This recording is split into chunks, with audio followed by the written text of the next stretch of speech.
हाथियापुर गांव में बबलू अपनी पत्नी पीलू चिड़िया के साथ रहता था। बबलू बहुत ही मेहनती किसान था। वो साल भर मेहनत करके नींबू किसानी करता था।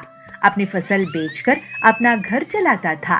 पीलू और बबलू देवी के बहुत बड़े भक्त थे।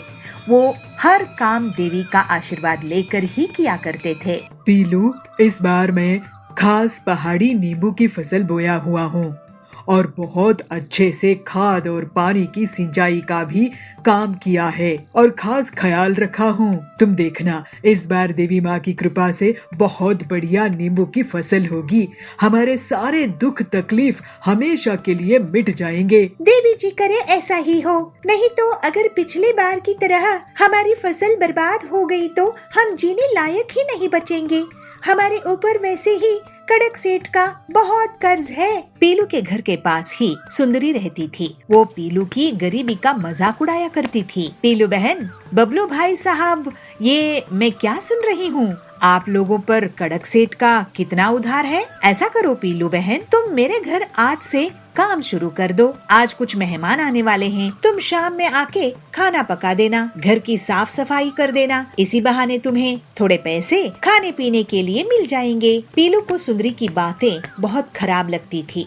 वो हर बार उनकी गरीबी का मजाक उड़ाया करती थी। ऐसे ही एक दिन बबलू अपने खेत जाता है। वो देखता है कि उसकी नींबू की फसल बहुत बड़ी हो गई है, लेकिन जब वो एक पौधे को निकाल कर देखता है तो पता चलता है कि उसमें नींबू नहीं उगे हैं। इसी तरह से सारे पौधे चेक करता है, लेकिन किसी में भी नींबू नहीं उगे होते हैं। बबलू उदास होकर अपने खेत में बैठ जाता है। मेरे खेत में नींबू क्यों नहीं उगे हैं? ऐसे तो मैं बर्बाद हो जाऊंगा। मेरे खेत में फसल क्यों नहीं उग रहा है? ये बंजर जमीन भी तो नहीं है, लेकिन हर बार फसल बेकार हो जाता है। हे देवी माँ, ये कैसी परीक्षा ले रही हो हमारी? अब आप ही इस मुसीबत से बाहर निकालो, नहीं तो मेरा और पीलू का जीव आप ले लो। हम वैसे कर्ज के कारण नहीं जी पाएंगे। ऐसा सोचकर बबलू रोने लगता है, लेकिन जैसे ही उसके आंसू उसकी फसल में गिर जाती है तो अचानक से खेत में सोने की नींबू उग जाते हैं। नींबू की चमक झलकने लगती है तो बबलू उन्हें देखता है। हे देवी माँ, आपकी बहुत कृपा है। आपने मेरा और मेरी पत्नी का जीवन बचा लिया। आपका बहुत बहुत शुक्रिया। मेरे खेत में तो सोने के नींबू आ गए हैं। अब मेरा उधार चुक जाएगा और गरीबी दूर हो जाएगी। फिर बबलू एक बोरी में सोने के नींबू भर लेता है। बबलू एक सोने का नींबू बेचकर घर का राशन ले आता है और पूरा कर्ज भी चुका देता है। लेकिन वो सोने के नींबू वाली बात पीलू को नहीं बताता है। एक दिन सुंदरी उसके घर आती है। क्या हुआ? इस बार तुम लोग नींबू की फसल नहीं बेच रहे हो क्या? इस बार भी तुम्हारी फसल बर्बाद हो गई है? ऐसा है तो तुम लोग तो सड़क पर आ जाओगे। नहीं, इस बार फसल बहुत अच्छी हुई है देवी माँ की कृपा से सुंदरी बहन। नहीं नहीं पीलू, बबलू इस बार फसल बेचने के लिए बाजार गया ही नहीं। अब तुम ही सोचो तुम्हारा आगे क्या होगा। बबलू जब घर लौटता है तो पीलू उससे पूछती है, बबलू जी, पड़ोसन कह रही थी कि आप इस बार शहर के जंगल में नींबू बेचने के लिए नहीं गए थे। अगर हमारी नींबू की फसल ही नहीं हुई है तो आपने घर का राशन कहाँ से लेकर आए हो और अपने तो पूरे कर्ज भी चुका दिए हो। इसके बाद बबलू पीलू को सोने के नींबू से भरी हुई बोरी दिखाता है। खिड़की से सुंदरी भी उस सोने की नींबू की बोरी देख लेती है। अरे, इनके पास तो बोरी भरकर सोना है, ये तो मेरे कब्जे में होना चाहिए। ऐसे सोचकर वो उनके घर चली जाती है। तुम दोनों गरीबों को खाना नसीब नहीं हो रहा होगा। ऐसा करो, तुम मेरे घर खाना खाने के लिए आ जाओ। ऐसे बोल के जाती है। सुंदरी को पीलू और बबलू मना नहीं कर पाते और उसके घर चले जाते हैं। वहाँ सुंदरी उन्हें बहुत बड़ी थाली परोस कर लाती है और उन्हें खाने के लिए दे देती है। जब दोनों पति पत्नी खा रहे होते हैं तो वो चुपचाप उनके घर चली जाती है और सोने के नींबू चुराने की कोशिश करती है। लेकिन जैसे ही वो नींबू उठाती है, एक नींबू पत्थर में बदल जाता है और उसके पैर में गिर जाता है। उसके चीखने की आवाज सुनकर पीलू और बबलू वहाँ आ जाते हैं। सुंदरी वहाँ से भाग जाती है। तभी तभी तो मैं सोचूं कि हमेशा हमारी गरीबी का मजाक उड़ाने वाली हमें आज खाना क्यों खिला रही है। ये हमारे पीछे हमारे सोने की नींबू चुराना चाहती थी, लेकिन देवी माँ की कृपा से ये सब बच गए और उसका छुआ हुआ नींबू पत्थर में बदल गया। उसकी तो टांग ही टूट गई है। लालची सुंदरी को सबक मिल गया होगा। ये सुंदरी बहुत लालची है, इसके पास सब कुछ है लेकिन ये लालच करना नहीं छोड़ती है, इसी वजह से इसको सजा मिली। हाँ बबलू जी, आप सही कह रहे हैं, लेकिन ये नींबू जब तक हमारे घर में रहेंगे ये सुरक्षित नहीं रहेंगे। इनके चोरी होने का डर बना रहेगा। चलिए इन्हें खेत में गाड़ कर छुपा देते हैं। फिर दोनों पति पत्नी खेत में सोने की नींबू को छुपा देते हैं। बंटी और पीलू बहुत सरल स्वभाव के देवी के भक्त थे और जीवन में बहुत मेहनती और ईमानदार थे। इस वजह से उसकी शुद्ध भावनाओं से देवी खुश होकर उन्हें आशीर्वाद दी। बंटी के निकले हुए आंसू से सोने के नींबू खेत में उग गए थे। वहीं दूसरी तरफ सुंदरी का मन काला था, इसी वजह से उसके छूते ही सोने का नींबू पत्थर में बदल गया और उसी के पैर पर गिरकर उसका पैर तोड़ दिया। अब बबलू और पीलू की गरीबी दूर हो गई थी और वो दोनों देवी की भक्ति करते हुए खुशी खुशी रहने लगे। भोजपुर गांव के जंगल में पीलू एक साधु के पास जाती है। साधु महाराज जी, मुझे कोई तरीका बताइए जिससे मैं लोगों के मन की बात जान सकूं। लोगों की मन की बात जानना बहुत कठिन होता है बेटी, लेकिन तुम्हें मैं एक सैनिटाइजर देता हूँ। तुम इससे जिस पर भी छिड़काओगी वो सच बोल पड़ेगा। अभी टीचर्स डे आने वाला है, मैं इससे बच्चों के मन की बात जान सकूंगी और उन्हें एक बेहतर स्टूडेंट बना दूंगी। ठीक है बेटी। अगले दिन फिर पीलू स्कूल जाती है और क्लासरूम में आती है। बंटी, तुमने होमवर्क क्यों नहीं किया है? ओ ना मैडम जी, टीचर्स डे की तैयारी कर रहा था तो टाइम कैसे निकला पता ही नहीं चला। पीलू उस पर साधु का दिया हुआ सैनिटाइजर छिड़का देती है और वो सच बोलने लगता है। मैडम जी, मैं सो रहा था, मोबाइल में गेम खेल रहा था, होमवर्क करने का मन नहीं था और टीचर्स डे कब है मुझे पता ही नहीं। अब बोले ना असली बात। बंटी को पनिशमेंट मिलती है। कालू ये सब देखकर सोचता है, मैं ये सैनिटाइजर चुरा लूंगा। कालू पीलू के बैग से चुपचाप सैनिटाइजर चुरा लेता है। फिर वो मजे लेने लगता है। वाह भाई साहब, आपके बेटे को तो बहुत अच्छी नौकरी लगी है। कालू उस पर सैनिटाइजर छिड़का देता है। मेरा बेटा आपके बेटे से ज्यादा टैलेंटेड है। आपका बेटा रिश्वत देकर नौकरी में लगा है। अरे क्या बकवास कर रही है। और कालू हंसता है। शाम में कालू पीलू और उसके पति जाबाज के घर के पास जाते हैं। क्यों जाबाज जी, आज भी आप घर लेट आए हो? कहाँ थे? वह एक दोस्त से मिलने अस्पताल गया था। कालू उस पर सैनिटाइजर छिड़का देता है। अरे मैं कोई अस्पताल नहीं गया था। तुम टीचर हो ना, तो तुम्हारी डांट से डर लगता है तो थोड़ा झूठ बोल दिया। मैं तो बार में गया था।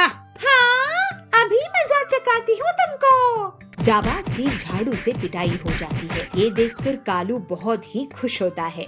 तभी पीलू उससे सैनिटाइजर छीन लेती है और कालू को डांट लगती है। कालू, ये तुम स्टूडेंट्स के भले के लिए था, तुम्हारी मस्ती के लिए नहीं। अब तुम टीचर्स डे में 5 ऐसे लिख कर लाओगे। अगर कोई बहाना बनाए तो याद रखना, मेरे पास ये सच उगलने वाला सैनिटाइजर है। जी मैडम। ये सुनकर कालू वहाँ से भाग गया। अरे पीलू, ये साधु का दिया सैनिटाइजर इतना असरदार है, ये तुम इससे कड़क की मदद क्यों नहीं करती? सुना है वो एक बहुत बड़े चोर को पकड़कर लाया है, लेकिन वो पैसा कहाँ छुपाया है ये नहीं बता रहा है। मेरा भाई इंस्पेक्टर कड़क की भी मैं इसी सैनिटाइजर से मदद करती हूँ। फिर पीलू कड़क के पास पुलिस स्टेशन जाती है। कड़क भाई, ये सैनिटाइजर लो और इस चोर पर छिड़का दो। पीलू के कहने पर कड़क वैसा ही करता है और चोर पूरा सच उगल देता है। फिर सभी बच्चे पीलू को टीचर्स डे पर बहुत सम्मान देते हैं। कालू उस पर 5 ऐसे पूरी ईमानदारी से लिख कर लाता है। इस तरह से पीलू एक अच्छी टीचर होकर सभी स्टूडेंट्स का जीवन सुधारने में कामयाब होती है।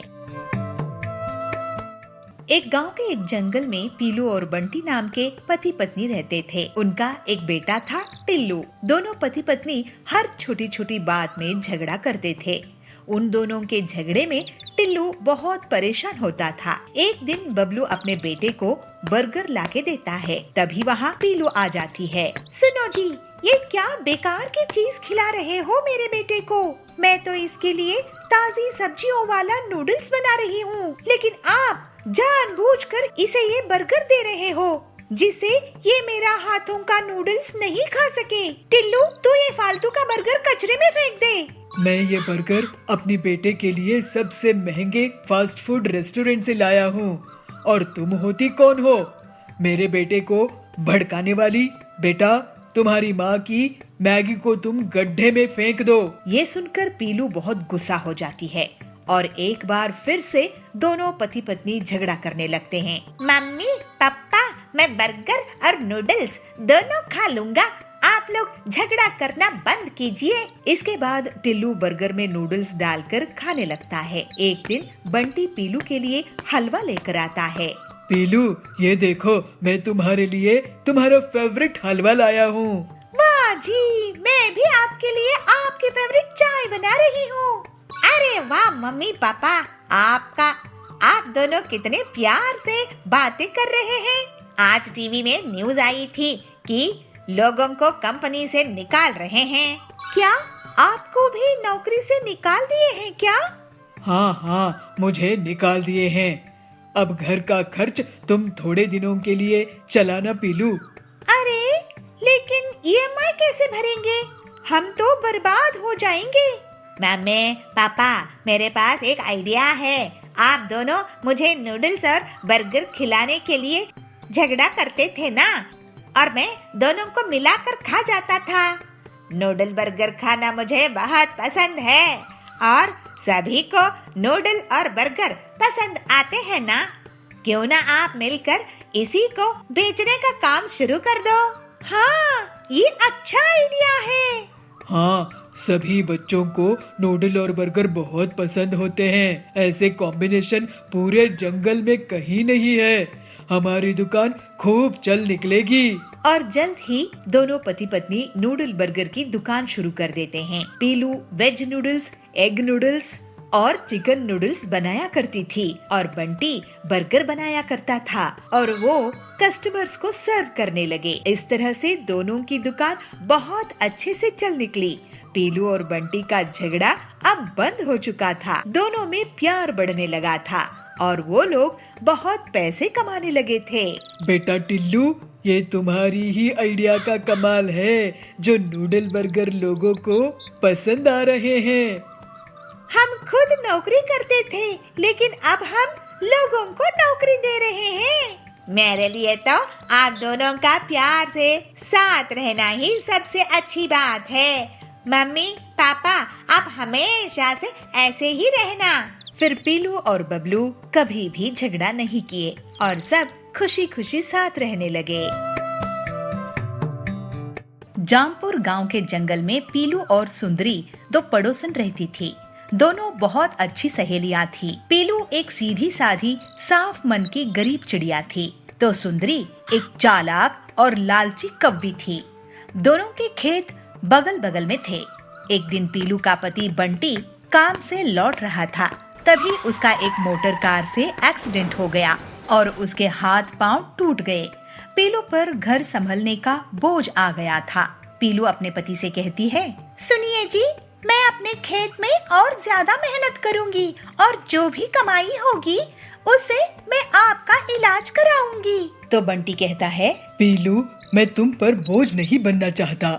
भगवान करे मैं जल्दी से ठीक हो जाऊं। एक बार दोनों सहेलियों ने मक्के की खेती की। पीलू को सुंदरी से ज्यादा फसल आई। सुंदरी इस बात से मन ही मन जलने लगी। पीलू को मक्के की बहुत अच्छी फसल हुई है, मुझे इसकी फसल को नष्ट करने का कोई रास्ता निकालना होगा, ऐसे सुंदरी सोचती है। फिर एक दिन सुंदरी पीलू के पास जाती है और उसे कहती है, पीलू, मैं तेरे लिए ये साधु महात्मा से वरदान में बीज लेके आई हूँ।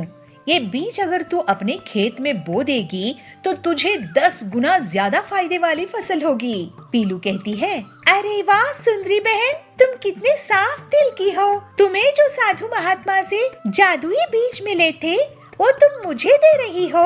तो सुंदरी बोलती है, हाँ बहन, क्या है ना, तुम बहुत ईमानदारी से अपनी खेत का ख्याल रखती हो और तुम्हें भाई साहब की सेहत का ख्याल भी रखना है, तो इसलिए ये बीज मैं तुम्हें दे रही हूँ।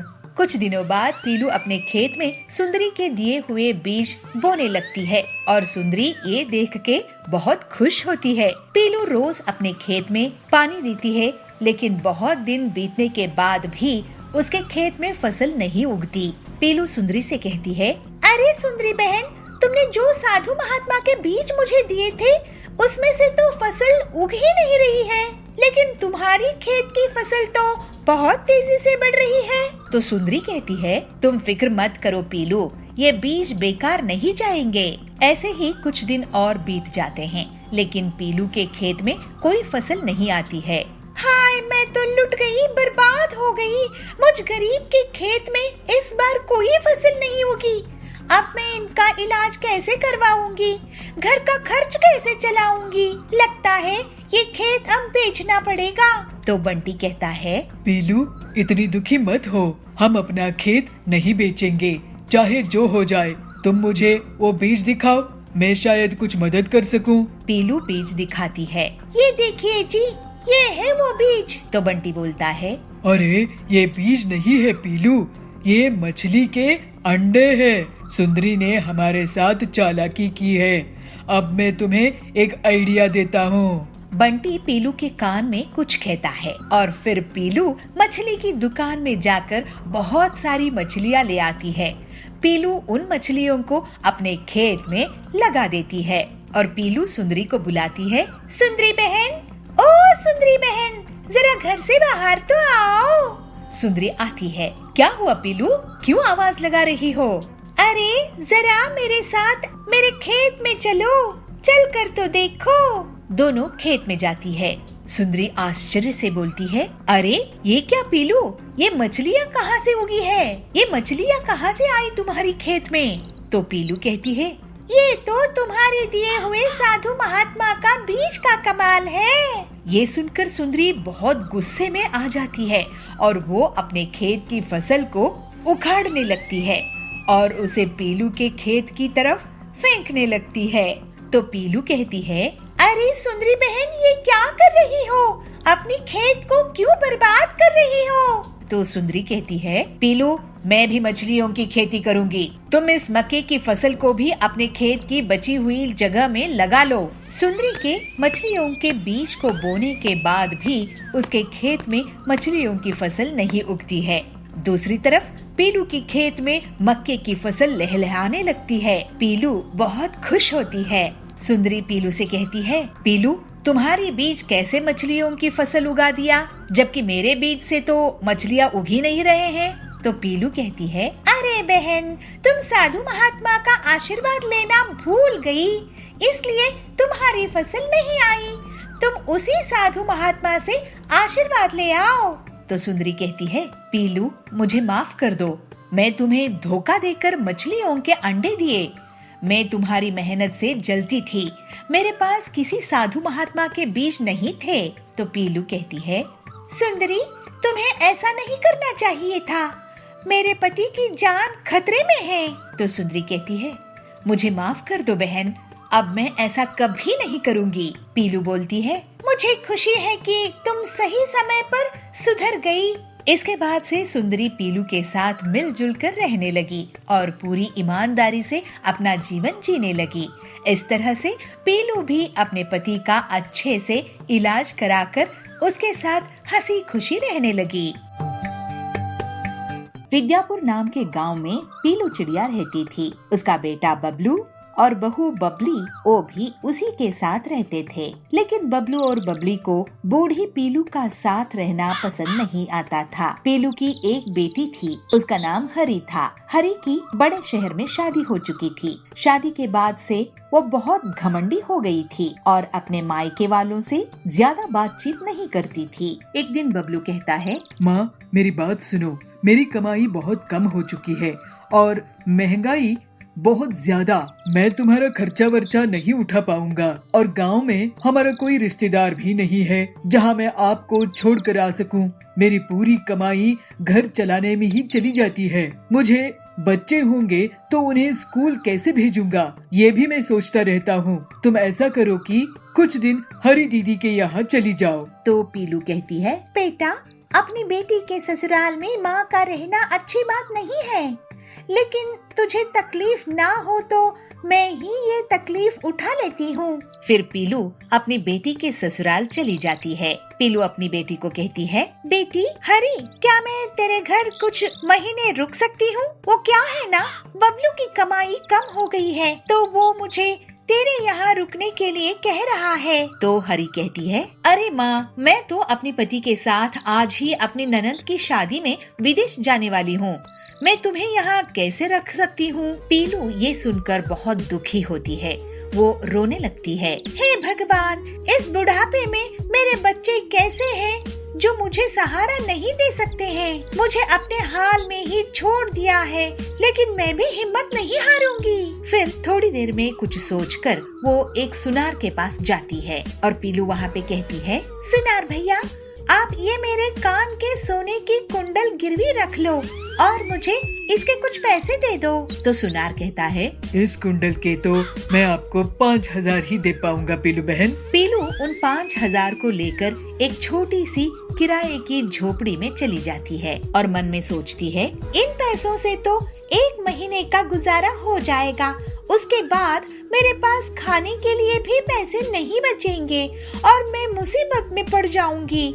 मुझे काम शुरू करना चाहिए, लेकिन इतने पैसों से मैं सिर्फ लड्डू बनाने का काम ही शुरू कर सकती हूँ। फिर अगले ही दिन से पीलू बूंदी के लड्डू बनाकर गांव में एक स्कूल के बाहर बेचने लगती है। पीलू आवाज लगाती है, बूंदी के लड्डू ले लो, बूंदी के लड्डू, गर्मा गर्म बूंदी के लड्डू, मीठे मीठे बूंदी के लड्डू। वहाँ पर सुंदरी आती है। बहन, बूंदी के लड्डू कितने की है? तो पीलू कहती है, सिर्फ 20 रुपए की 4। तो सुंदरी कहती है, मुझे पहले एक चखने के लिए देना तो। सुंदरी एक लड्डू खाती है और कहती है, वाह बहन, तुमने तो कमाल के बूंदी के लड्डू बनाए हैं। ये लो पैसे, मैं और भी लोगों को तुम्हारे पास भेजूंगी। गरीब को इतना स्वादिष्ट और अच्छा बूंदी के लड्डू नसीब नहीं होता है, वो सब बहुत खुश होंगे। घर लौटते समय पीलू को 2 गरी मिलती है। पीलू उन दोनों चिड़ियों को भी बूंदी के लड्डू दे देती है। इस तरह से जल्दी ही पीलू की दुकान चल पड़ती है और उसके पास इतने ग्राहक आते हैं कि वो अकेले काम नहीं कर सकती थी। पीलू रोज बूंदी के लड्डू बनाती और 2 बूंदी के लड्डू उन गरीब चिड़ियों को दे देती थी। तभी वहाँ पे सुंदरी आती है और कहती है, सुनो पीलू चिड़िया, मैं इस स्कूल की प्रिंसिपल हूँ। स्कूल में रिपब्लिक डे सेलिब्रेशन होगा। आप हमारे स्कूल के लिए 500 लड्डू का ऑर्डर ले लो। ये सुनकर पीलू बहुत खुश हो जाती है और मन में कहती है, अब रिपब्लिक डे आने वाला है, बूंदी लड्डू लोगों को बहुत पसंद आ रहे हैं, लेकिन अब मुझे और भी लोग चाहिए।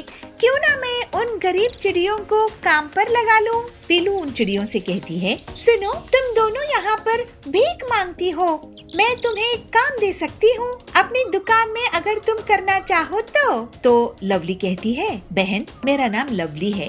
मैं एक अमीर घर से थी, लेकिन मेरे बच्चों ने मुझे घर से निकाल दिया तो मैं यहाँ हूँ। तब और एक चिड़िया कोयल कहती है, मैं भी अच्छे घर से थी बहन, मेरी भी यही कहानी है। हम तुम्हारे साथ काम करेंगे और मेहनत से पैसे कमाएंगे। ये सुनकर पीलू बहुत खुश हो जाती है और फिर तीनों चिड़िया मिलकर रिपब्लिक डे के लिए लड्डू बनाने का काम शुरू कर देते हैं। ऐसे ही एक दिन पीलू का बेटा उसकी दुकान में आता है। माँ, तुम तो बहुत मेहनती हो, मुझे माफ कर दो माँ। हम जवान लोगों के रहते तुम्हें इतनी परेशानी उठाने की कोई जरूरत नहीं है। मुझे माफ कर दो ना, तुम्हारा ख्याल नहीं रख पाया मैं। तुम्हें किस हाल में छोड़ दिया था। मैं अब तुम्हारी दुकान में काम करूँगा। तो पीलू कहती है, बेटा, अब मेरे रिपब्लिक डे के लिए बूंदी के लड्डू बना रही हूँ। तू जाकर और भी स्कूल से ऑर्डर ले आ। फिर उस दिन बबलू दूसरे स्कूल से लड्डू के ऑर्डर ले आता है और उसकी पत्नी भी पीलू के काम में हाथ बटाने लगती है और पूरी ईमानदारी से वो दोनों पीलू की सेवा करने लगते हैं। जल्दी ही पीलू सभी की मदद से सभी स्कूलों का ऑर्डर पूरा कर देती है और रिपब्लिक डे में सुंदरी उसे स्पेशल मेडल भी देती है, जिससे पीलू और उसका परिवार बहुत खुश हो जाता है। इस तरह से पीलू अब अपने परिवार में खुशी खुशी रहने लगती है। बंसीपुर गांव में बबलू अपनी पत्नी पीलू के साथ रहता था। बबलू बहुत ही मेहनती था। वो साल भर मेहनत करके किसानी करता था, अपनी फसल बेचकर अपना घर चलाता था। पीलू, इस बार मैंने आलू की फसल बोई है और खाद और सिंचाई का भी खास ख्याल रखा है। तुम देखना, इस बार बहुत बढ़िया फसल होगी। भगवान करे ऐसा ही हो, नहीं तो अगर पिछले बार की तरह हमारी फसल बर्बाद हो गई तो हम जीने लायक नहीं बनेंगे। हमारे ऊपर वैसे ही बहुत उधार है। पीलू के घर के पास ही सुंदरी रहती थी। वो पीलू की गरीबी का मजा लेती थी। पीलू बहन, बबलू भाई, ये मैं क्या सुन रही हूँ? आप लोगों के ऊपर इतना उधार है। ऐसा करो पीलू बहन, मेरे घर आज कुछ मेहमान आने वाले हैं। तुम शाम में आके खाना बना देना। इसी बहाने तुम्हें थोड़ा सा पैसा भी दे दूंगी और तुम्हें भी पैसे देखने को मिलेगा, है ना? पीलू को सुंदरी की बातें बहुत खराब लगती है। वो हर बार उनकी गरीबी का मजाक उड़ा के चली जाती थी। ऐसे ही एक दिन बबलू अपने खेत जाता है। वो देखता है कि उसकी आलू की फसल बहुत बड़ी हो गई है, लेकिन जब वो एक पौधे को निकाल कर देखता है तो पता है कि उसमें आलू नहीं उगा है। इसी तरह वो सारे पौधे देखता है, लेकिन किसी में भी आलू नहीं उगे। बबलू उदास होकर अपने खेत में बैठ जाता है। मेरे खेत में आलू क्यों नहीं उगे? ऐसे तो मैं बर्बाद हो जाऊंगा। मेरे खेत में आखिर फसल क्यों नहीं होती है? ऐसे ही सोचते बबलू रोने लगता है। जैसे ही उसके आंसू मिट्टी में गिर जाते हैं तो अचानक से खेत में सोने के आलू उग जाते हैं। अरे भगवान, तेरे बहुत बहुत शुक्रिया। मेरे खेत में तो सोने के आलू उगाए हैं। अब मेरी गरीबी दूर हो जाएगी। फिर बबलू एक बोरी में सोने के आलू भर लेता है और घर लेकर जाता है। बबलू एक सोने का आलू बेचकर घर का राशन ले आता है और पूरा कर्ज भी चुका देता है। लेकिन वो सोने के आलू वाली बात पीलू को नहीं बताता है। एक दिन सुंदरी उसके घर आती है। क्या हुआ, इस बार तुम लोग आलू की फसल नहीं बेच रहे हो क्या? इस बार भी तुम्हारी फसल बर्बाद हो गई है? ऐसा है तो तुम लोग तो सड़क पर आ जाओगे। नहीं, इस बार फसल बहुत अच्छी हुई है। नहीं नहीं पीलू, बबलू इस बार फसल बिकाने के लिए बाजार गया ही नहीं। अब तुम ही सोचो कि तुम्हारा आगे क्या होगा। बबलू जब घर लौटता है तो पीलू उससे पूछती है, पड़ोसन कह रही थी कि आप इस बार शहर के जंगल में आलू बेचने के लिए नहीं गए थे। अगर हमारी आलू की फसल हुई ही नहीं है तो अपने घर का राशन कहाँ से लेकर आए हो? इसके बाद बबलू पीलू को सोने के आलू से भरी हुई एक बोरी दिखाता है। खिड़की में से सुंदरी भी उस सोने के आलू की बोरी को देख लेती है। अरे, इनके पास तो बोरी भरकर सोना है, ये तो मेरे पास होना चाहिए। ऐसा सोचकर वो उनके घर जाती है। तुम दोनों गरीबों को खाना नसीब हो रहा होगा। ऐसा करो, तुम मेरे घर खाना खाने आ जाओ। सुंदरी को पीलू और बबलू मना नहीं कर पाते हैं और उसके घर चले जाते हैं। वहाँ सुंदरी उन्हें बहुत बड़ी थाली परोसकर लेकर आती है और उन्हें खाने के लिए देती है। जब दोनों पति पत्नी खा रहे होते हैं, वो चुपचाप उनके घर चली जाती है और सोने के आलू चुराने की कोशिश करती है। लेकिन जैसे ही वो आलू उठाती है, एक आलू पत्थर में बदल जाता है और उसके पैर पर गिर जाता है। उसके चीखने की आवाज सुनकर पीलू और बबलू वहाँ जाते हैं। सुंदरी वहाँ से भाग जाती है। तभी तो मैं सोचूं कि हमेशा हमारी गरीबी का मजाक उड़ाने वाली हमें आज दावत क्यों दे रही है। हमारे पीछे से हमारी सोने की आलू चुराना चाहती थी। ये सुंदरी बहुत लालची है, इसके पास सब कुछ है, लेकिन ये लालच करना नहीं छोड़ती है। इसी वजह से ये आलू पत्थर में बदल गया था। हाँ बबलू जी, आप सही कह रहे हो, लेकिन ये आलू जब तक हमारे घर में रहेंगे ये हमारे लिए मुसीबत के बीज बन जाएंगे। चलिए इन्हें खेत में गाड़ कर छुपा देते हैं। फिर दोनों पति पत्नी खेत में सोने के आलू छुपा देते हैं। बंटी बहुत मेहनती और ईमानदार था, इसी वजह से उसकी शुद्ध भावनाओं में निकले आंसू से सोने के आलू खेत में उग आए थे। वहीं दूसरी तरफ सुंदरी का मन काला था, इसी वजह से उसके छूते ही सोने के आलू पत्थर में बदल गए। अब बबलू और पीलू की गरीबी दूर हो गई थी और वो दोनों खुशी खुशी रहने लगे।